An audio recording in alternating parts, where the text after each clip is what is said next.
We've got two gentlemen coming in here in about 5 minutes. Yeah.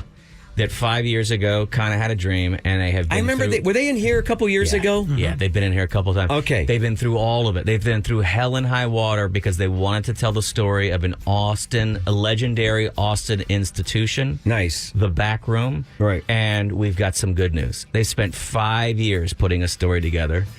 And is it done? Hey, how about this? That's the teaser.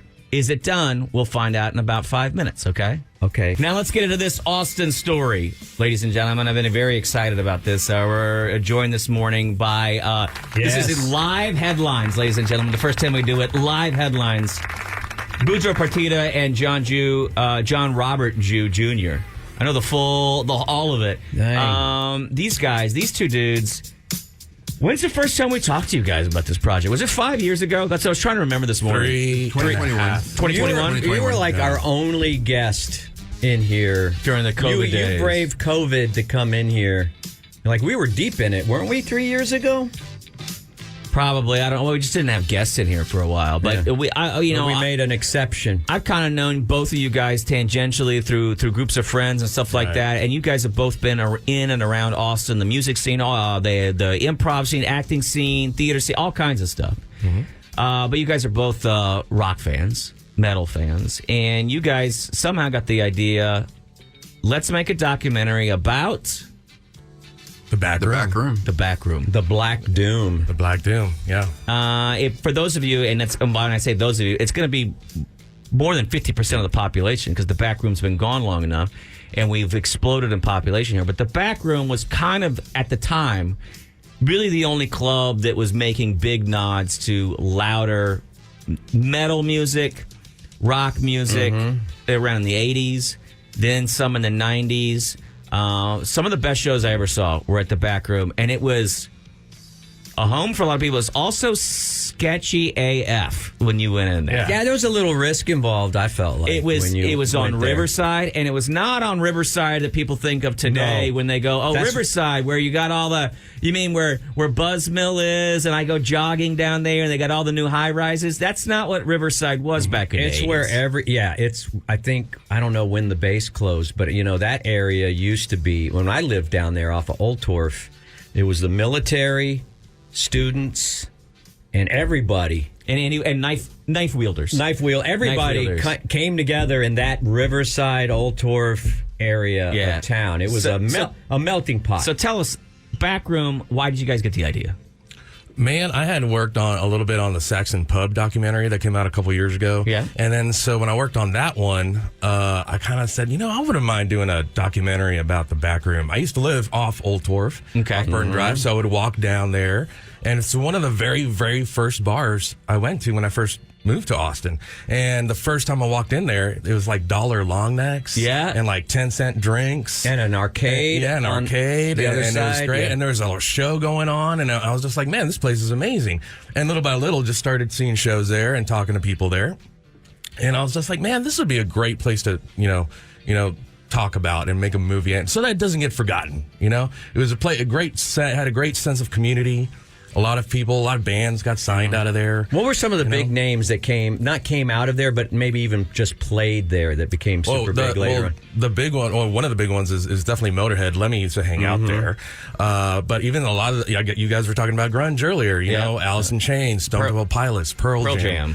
Pearl Jam played for 30 or 40 people. It was kind of like, a lot of people, a lot of bands that were on the way up and a lot are on the way down. Yeah. So, and one of the interesting things too is that I think at the time, because of what was when I moved to town late 80s, early 90s, and what was really big right then was alternative music was taking off, right? And was getting a lot of attention. So places like Liberty Lunch were getting a lot of the attention, but especially because hair metal was on the way down, not cool or whatever.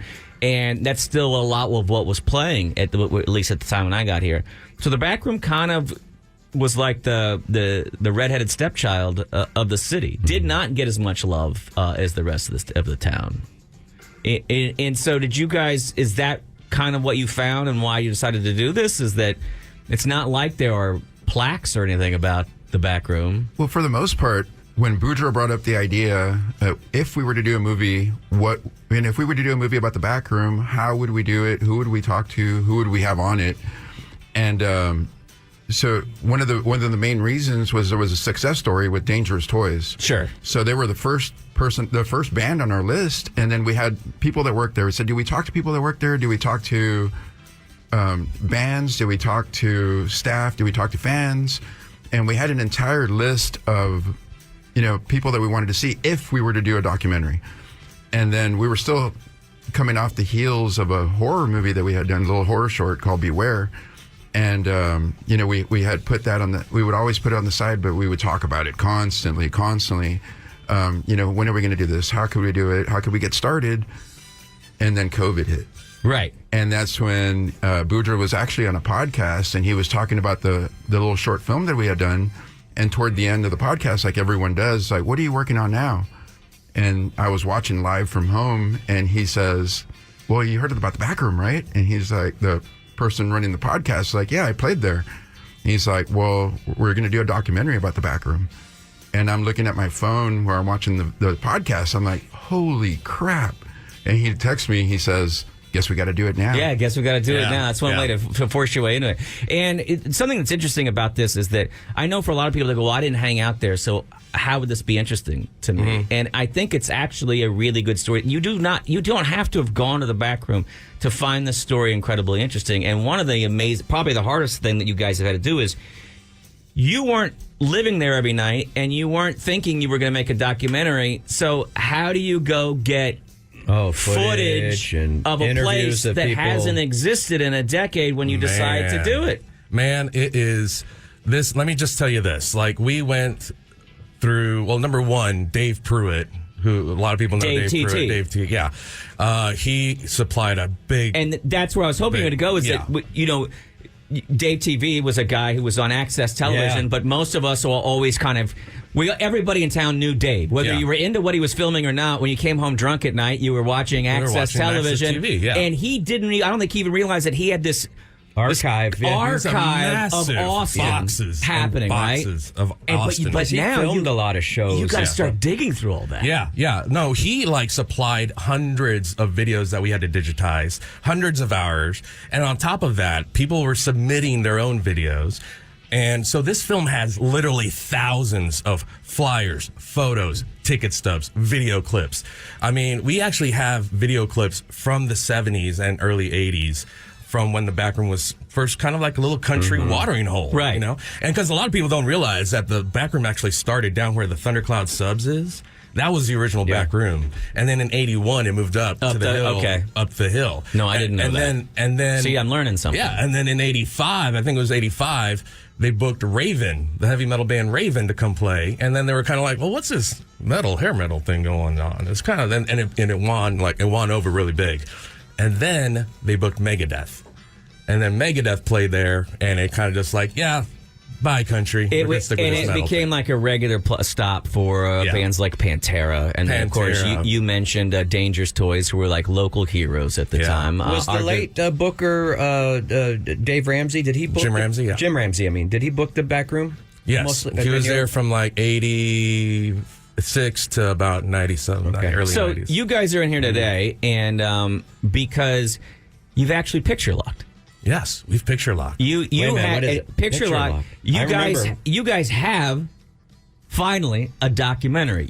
We have a film. You have spent 3 years of your life digging into all this and countless hundreds, thousands of hours. The two of you, late nights, sore eyes, and putting this all together, interviewing countless numbers of people to tell a story. Mm-hmm. So why aren't we seeing the movie yet? Well, here's the deal. The film has been officially submitted to South by Southwest for 2024, right? So, sorry. I meant to hit this one. Wrong one. So the thing is, we still got to finalize it. We still have to finalize the film. Right. But what that means is we got to pay for the music licensing because there's Dangerous Toys, Pantera, Motorhead, all that stuff. Most people don't know this part of it. They're like, but you made the movie. Involved. Yeah. All the legal stuff that people don't realize. And most people don't. You finished the quote unquote art Yes. Now you have to go through business. the insane amount of red tape and business for me to be able to see it. And just for a festival run at this point, you know? So, and on top of that, we got to get it mastered as well. So that's what we're going to be doing. We actually have a couple of fundraising shows. The first one being this Friday at Hanover's in Pflugerville. Well, I wanted you to talk about that because the number one zip code that listens to this show is Pflugerville. Okay? And I know a lot of people are out there. And not everybody is necessarily even into metal or whatever. You know, we have a lot of it just like parents driving their kid. But you live in Pflugerville. You want to be part of community. They can come out to an event you guys are doing this Friday. Yeah. It's Friday. Get out of the house. There's no Go cover. have some fun. So it's going to be a free show. We're going to have auction items as well. Even if you don't bid on the auction items, they're movie props from the film, from the reenactment scenes that we did. So we reshot a lot of the stories, and, Right. and we displayed them at like a real film. So a lot of those props will be there, and even if you don't bid on them, it'd be kind of cool to come in and check them out. Check them We out, have see them, all that stuff. Yeah, we have the pole that we recreated. That was the Right. popular pole in the backroom stage, the infamous pole. For people that don't know, it wasn't a stripper pole. It supported the roof, but it was in the middle of the stage, essentially. It was in the most inopportune location. I don't know how, but it was in a terrible location, but they never really built that building to be... They just took the building that they had, right? Sure. And so it was kind of ridiculous to have this load-bearing pole in the middle of the stage. But when you tell somebody about the back room, they look at you and they're like, "Oh, the place with the pole." Right. Yeah. Yeah. So- I mean, Ronnie James Dio was famous for like hating that pole when he played the back. Everybody hated that. everybody hated Nobody that liked the festival. Everybody hated I think that. everybody showed up and were like, why do you have a pole in the middle of your stage? Everybody had an obstructed view. So that's one of the items that's up for bid. We actually got a bunch of more props. We got a signed album by Jason McMaster, and then one of our big prize items is that we have a movie poster that's signed by Jason McMaster, Chris Gates from Junkyard, John Moyer from Disturbed, Joey Duenas from Moloko, and then Joey Duenas is going to interview us on stage at that show. Oh, that's awesome. And then we're calling this show Bloody Bruised Deleted because we're going to show a couple of deleted scenes that didn't make the film. In All the right. final cut. Nice. So, When will you hear from South by Southwest about this? hoping December-ish, maybe sometime around there. I feel like. maybe Do you sooner. feel? You guys don't want to say. You don't want to jinx yourself. I feel like South by would make a huge mistake by passing on this for whatever reason they would have in their minds, because it tells a huge, important part of the music story in this city. Yeah, it's Austin history. It's an Austin story about Austin music and Austin history. So, we I'll can't keep say my for fingers sure. crossed. That'd be I don't good. know that we have to. I feel like it's a piece of cake. Their board should see what an easy connection this is to their festival. Right. Because we, like I said, we try to be focused on community and city here on the show. And what you guys are doing, I mean, it's an important chunk of what happened here. And it's fun too because it was, it went from being, because hair metal was the thing. Mm-hmm. And then when it wasn't, it just wasn't. Rock collapsed so insanely fast. And suddenly the back room went to being, like I said, it was kind of this underground scene. It was its own kind of counterculture. And for people that don't know, it was this incredible venue. You walked in, and if you went to the left, you went and played video games and tried to stay out of a fight. Or you went to the right, and you went to go see a band and tried to stay out of a fight. And those are your two options right there. And you knew all along that eventually you would have to go to your car, which was in the parking lot. And you might get in a fight. So, the whole night was just anticipation and paranoia. But there were also all these regulars. There was a sense of family there, Nothing too. bad ever happened to and me that's there, kind but- of like the basis of what this film actually is. It's a sense of community. Like all these bands, it was very DIY in a non-digital era. Sure. And it was all, how hard these bands worked to try to get to that level. And, Dangerous Toys being the main Cinderella story that came out of that. But there's a couple other bands that almost reached that level, but it didn't quite pan out. Kind of like Pariah, which is another band that, a lot of people in Austin might know them. And then we told their story as well. So the entire film spans 33 years of history. And it's a love story. It's a love story, and it's also about rooting for the underdog. Yeah, sure. And I think I can't wait to see it. I was immediately excited when you guys brought it up. I'm glad you're doing this. I want to commend you too, because people see movies like this, they don't realize that it's. I know through my friends Andrew Shapter and Michael Sharon firsthand what it takes to make a film on your own like this. It's years. Right? And then now you've got to go on the festival, get it in a festival. Then you got to go on the festival circuit for a couple of years, go town to town at your own expense. Oh, yeah. Showing your movie and talking about your movie. And then maybe after 2 or 3 years, you get to talk to Netflix or somebody about buying it. I think it could be faster. And then the process starts all over again. Then it starts all over again before the first dime. Stuff's going out. But there's nothing coming in, right? Well, I do want to give a shout out to our core production team, our executive producer Ray Segern, who's from here from the absolutely. Shout out, Ray. Tammy Moore, who is a booker at the back room, and also Adam Salinas. Adam Salinas, who's our co-producer, and our core team has really been since day one. We've been sweating and tolls and just like. Working on this. Well, we've been rooting for you the whole way. Off. I can't wait for you to get accepted so that we can all go and check out the premiere. And so you have an event this Friday at Hanover's. This so what Friday time at is it? So 6 p.m. is when we're going to open doors. The first half of the entire night is going to be acoustic. So we're going to do an acoustic set that's going to open up. That's with Nathan Olivares, and then we're going to have Josh Langford and Mio Alvarado that are going to play another set. They're going to tell a little bit of stories from the back room as they're playing their acoustic set.